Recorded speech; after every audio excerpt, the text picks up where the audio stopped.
everyone, welcome to School of Scarlet. I'm so happy to have you here today. So today we're going to be talking about cognitive distortions. So I've talked about programming in a lot of my videos. I talk about that our behaviors, our emotions, our feelings, a lot of what we do is literally coming out of what I call programming. And what is this programming and how does it really affect us? So today I'm going to be talking about the distortions in our programming. Not all programming is exactly bad for us or harmful to us, but some of it is really just making us go into these recurring loops of basically having these same experiences that I would call lower vibration or just not really engaging in life all the way. They keep you out of life. They keep you basically paralyzed or not seeking action in your life. So I'm going to be talking about these distortions that happen. And the reason I'm talking about these is because it's important to be aware of them. Many people have these and they're completely blind to them. They have a complete blind spot to them. And I will tell you that from my own experience, I've pretty much experienced every single one of these distortions for myself, meaning they were distortions that I was running. There are also distortions in the people around me. So I was able to also observe it in them. And in observing it in them, I could see it was a problem for them. And then when I would see it in me, I could see it was a problem for me. So everything is really about you. Everything that we're going to be talking about, any of my videos will turn around eventually and turn back to you. Because you see, everything really falls on you. You have to take personal responsibility in this life. Otherwise, you just run these programs, you run these distortions all of your life. And you'll see that as I talk with you here in this video, that these distortions run very strong in most people's lives and they do not change them. And they recur and they recur and they have these same experiences of life, and then they wonder why their life is this way, why it has never changed, why nothing has ever happened. And so there's a lot of personal responsibility that we have to take in this. So I'm going to be talking about that as well. Be aware that if you feel triggered by me even mentioning personal responsibility or me even mentioning the you aspect, then there is a big disconnect there. There is a problem, and that is one of the biggest distortions. So be aware of that. Anytime that you're offended, anytime that you think that you don't need to take any personal responsibility for something, you're running one of the biggest distortions there is, and that requires its own separate video. But today I'm going to be talking about the main, most common distortions that happen. So to begin, I'm going to start out with the complainer or complaining.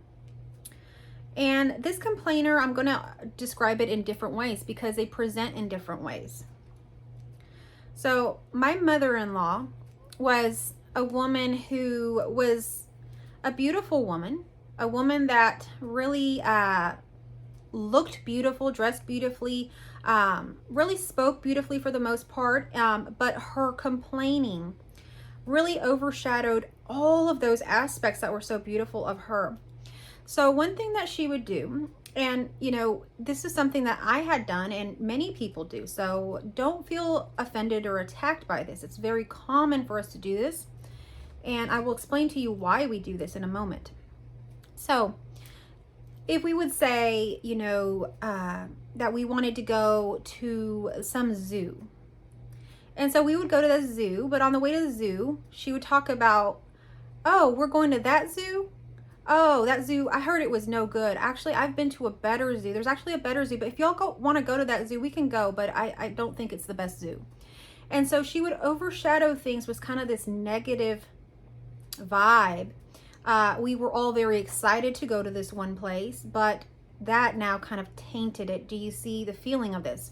And so I'm sure that you have had this, and so maybe you have found like the most beautiful dress and you think that you look beautiful in it, so you put it on, and so you go and show this person, and so this person looks at you and says, oh wow, you know what, that's a beautiful dress, but if it had straps, then maybe we could actually see your shoulders, or you know, they will always tweak things. You could make a meal for them and really make it very nice, put a lot of effort, a lot of love into this meal. And when you present it to them, they'll taste it and they won't really say much. They'll kind of savor it.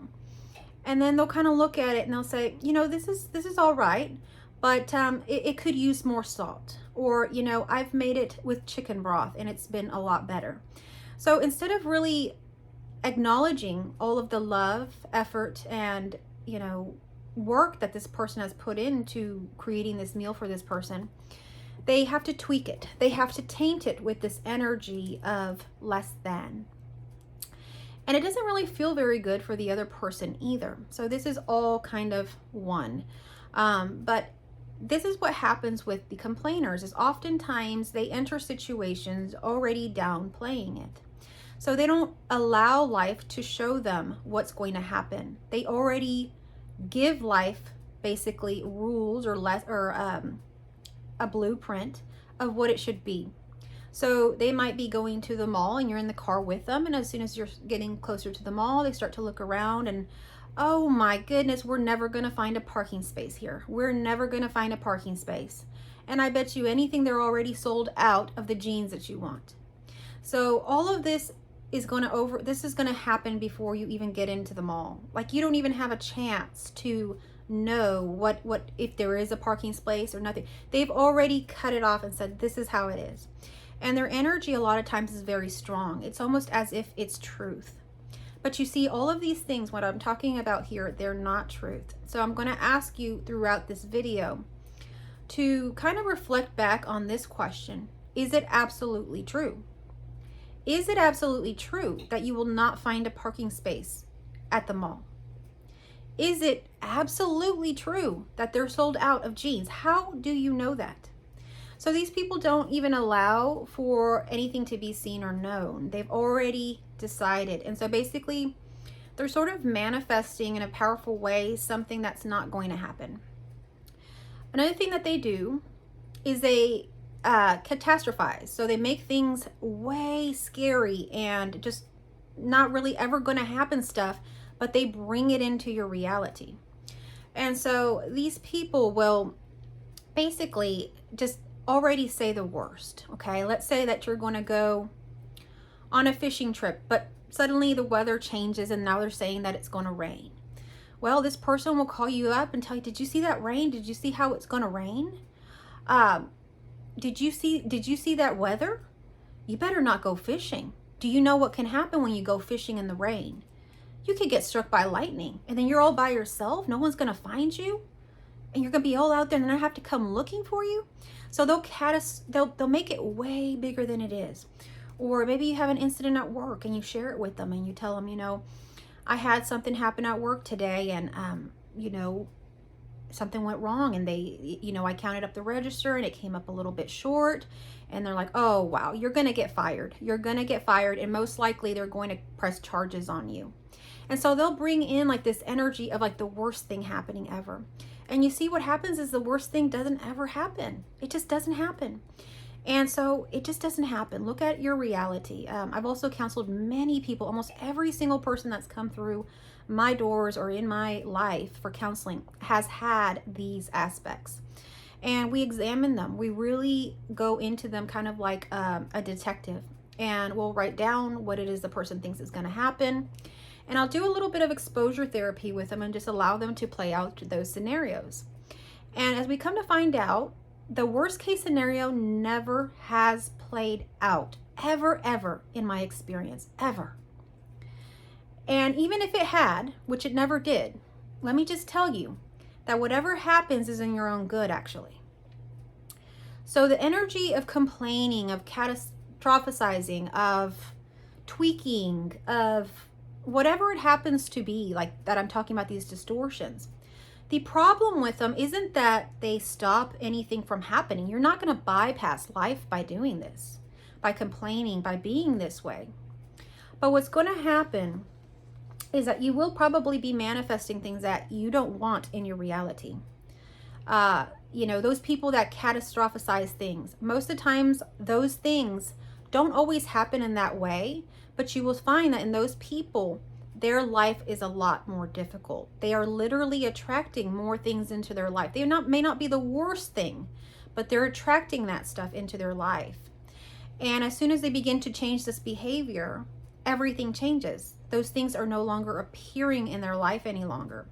So this is very, very powerful. Everything is happening right here with you. There is no one outside of you, not one soul, not one person outside of you, not one circumstance, not one animal, nothing outside of you that has any power over you. And that is the truth. So when you're saying, I'm not happy because of my husband, I'm not happy because my children won't listen to me, I'm not happy because of my workplace, all of these things that you're attributing your unhappiness to are not real. You are creating or feeding these things and allowing them. You are doing this.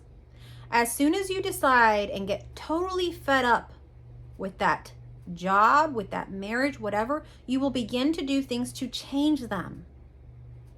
You will seek therapy for your marriage. You will actually engage in your marriage. And you will begin to see the benefits and changes of that. Or you will leave that marriage and then you will see that it's really about you and it always has been. And now you can begin to focus on yourself without those distractions.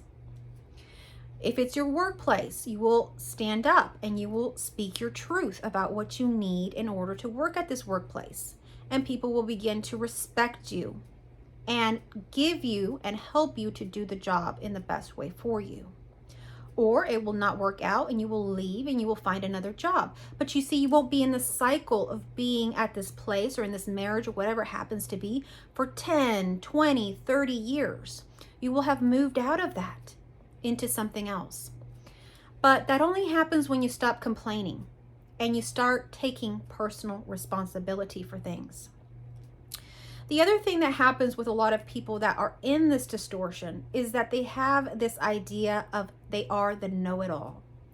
They believe that they know it all. They believe most of these times these people that are doing this have read tons of books, have tons of knowledge, intellectual knowledge, which is very, very different than direct experience, very different and much subpar, by the way. So they believe that because they have all of this knowledge, intellectual knowledge, that they are in the right. And so even if you tell them that they are doing these things, like, hey, do you notice that you're doing these things? They will not hear you. They will think that you are in the wrong at all times. So be aware of this, even for yourself. Do you do this? Do other people do this? Yes. So I'm giving these examples for you to see them, but it's more important for you to reflect back with yourself and see, are you doing these things? I don't really care, and you really shouldn't care if anybody outside of you is doing it. It's just an example for you. And so other than that, it's going to reflect back to you for you to be able to make that choice. So one of the things that I do in my course, the unconditional course, is I work with love, unconditional love, and I do a lot of alchemy, working with things to balance them, because everything in life is balance. And so to balance some of these things, sometimes you have to take some things out, just like in my course. There's things that we have to release. We have to release many things in order to get the unconditional love, that access that we want. We have to release these things. So we have to release the idea that we know it all, because we don't. We just don't. Even if we had read every book on this planet, we still would not know it all. Even if you've had a spiritual awakening, you still would not know it all. You just would not. No, not at this level, in this vessel, you will not have known it all. So there are so many things that life will do to humble you if you continue on with this game. And it's not going to be fun. So one of the main things that we hear a lot of times in spirituality is to surrender. And that's kind of what we have to do. But what we have to do is surrender to the heart.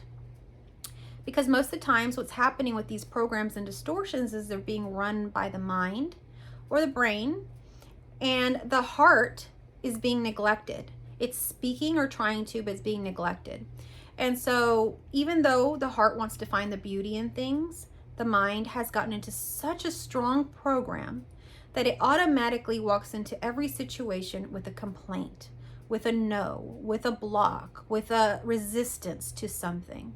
And so this is a very dangerous programming, because you will never experience the fullness of life. You will only experience the emptiness of life, the nihilism of life, the dark part of life, or that part of life that is very limiting. And I'm going to be making a video on this pretty soon, because I really connected with my highest self and really went there and to ask and find out what was my highest timeline, what was my highest purpose. And to find that out, I'll be able to share with you that soon. But part of that is merging the righteousness with the pleasure or the beauty of life, the bliss of life, merging those together. If we cannot merge or see the beauty in life, we're just constantly looking at what's wrong and taking out our rule book, then we're missing out on some of the most greatest gifts that God has given us. Some of the greatest, most beautiful things that we could ever experience. So we're abiding in something that's just dark and muddy, and why would we want to live like that? You have to have a balance. So with alchemy, you have to remove things. You have to remove things in order to have other things. So for example, if I wanted to live my highest timeline, the timeline that I'm speaking of, where something is transmuted back into bliss or pleasure or whatever. If I wanted to live that highest timeline, I would have to do things within my own life to alchemize that, for that to be the reality. I would have to start by making sure that my diet is clean, that I have a clean vessel to be able to channel all of this stuff through. This is energy that we're talking about, this energy that's coming through. And you can't do that when you're dense, when you're heavy, when you're big in size and you're dense. You have to be light to be able to work with these energies. They come and they go. They come and they go. If your energy is staying, you're angry and you're angry for days. You're sad and you're sad for years. You're dense. You want lightness in your spirit. Okay, so I would have to make changes to my diet, first of all. I'd have to make changes to my emotions and my feelings of recognizing that they just come and go. They don't mean anything about me, the situation, or others. They're just a message. They're communication to me. Then I would have to probably look at other things, okay? I'd have to look at my environment. Am I holding on to things of the past? Do I have a big mess in my house? Is there something here that is hindering me from being able to have clear focus here? So the home would have to be clean. So you can really tell a lot about a person. As a counselor, I really enjoyed home visiting. That was a lot of my job, was to go visit people's homes. As I visit people's homes, I know a lot about them without ever having to speak to them, just by looking at their environment. Because you see, as you become lighter in density, you don't hang on to a whole lot. You release, you release, you release. So I would have to have released a lot of junk around my house. I'd have to release weight on my body. I'd have to release those emotions that are hanging on, triggers, address them. I'd have to go to counseling. I'd have to go to therapy. Guys, there's nothing to be scared of. To go seek help, to go to someone outside of yourself that has been through it. They are just an aspect of yourself. They are a fragmented part of Source that is here to speak to you, to help you. You watching this video is no coincidence. Everything that is appearing is here to help you.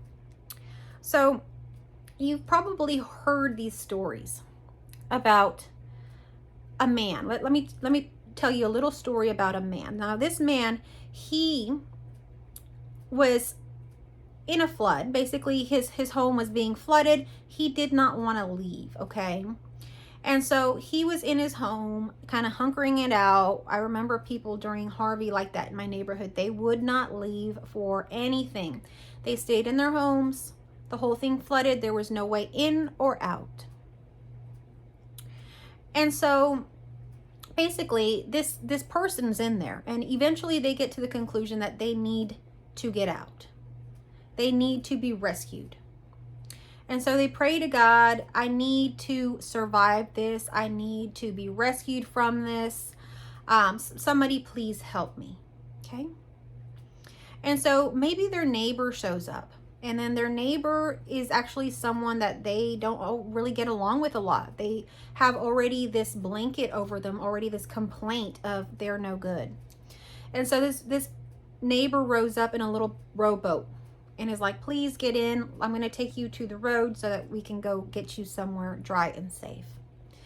And because of this person's mentality and complaining and all of this, they refuse it. They say, no, I'm not getting in the boat with you. I'll wait for the Coast Guard or someone else to get in here. I don't trust you. And so they miss that. And then maybe they hear on the radio, they have their radio on, that there are organizations, groups in the area, churches, people that are on their own that can come help you escape your home, get out of your home safely. And they have a phone number. They say, call us here. These couple churches in your town are helping people to evacuate. But he hears that it's a church group. And he says, oh no, I am not calling a church group to help me, because he's had an experience with church people he doesn't like.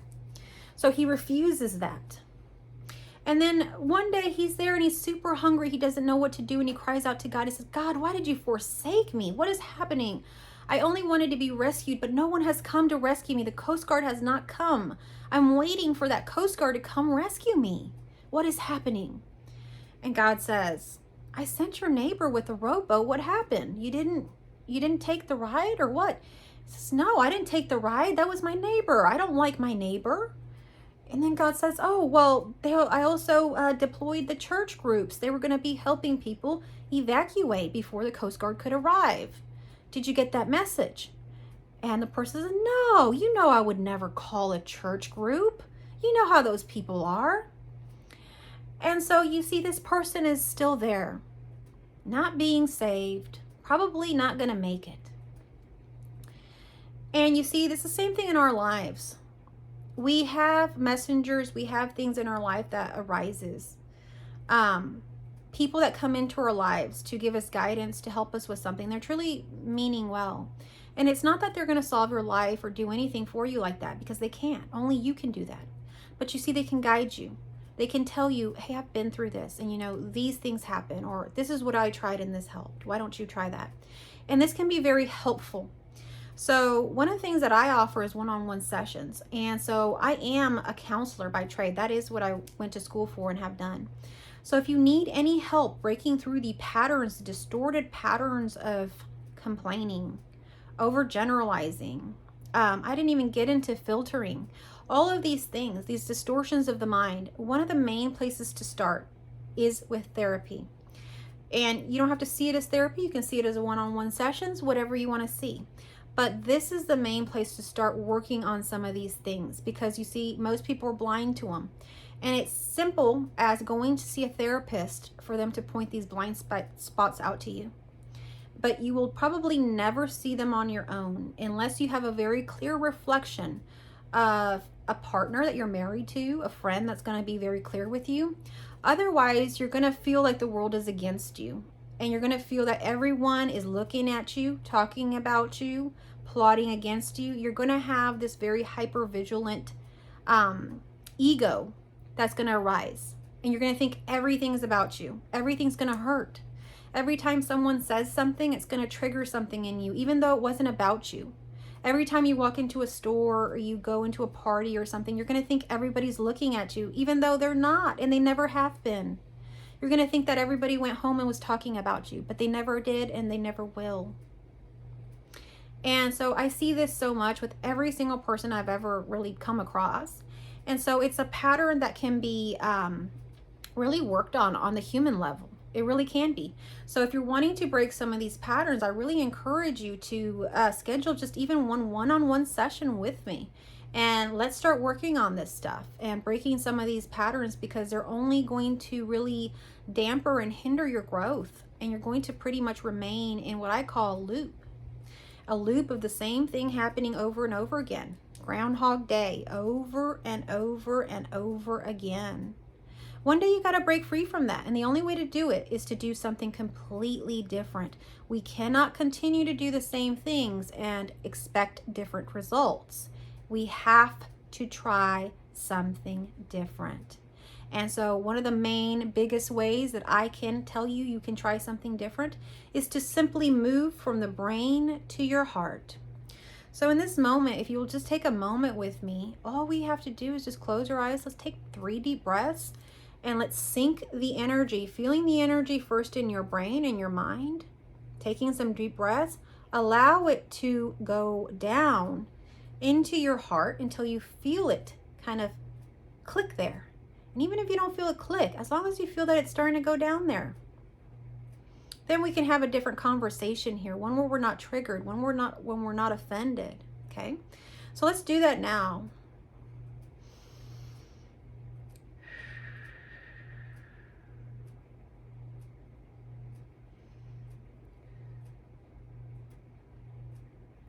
Okay, when we sit in the heart, a lot of times I kind of feel like I'm being grounded more, I'm being held more. And so in this energy, it's very different. This energy is something that you can literally do that little exercise I just did at any time and get back into your heart.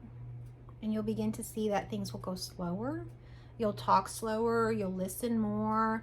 You won't automatically judge, overgeneralize, or filter things.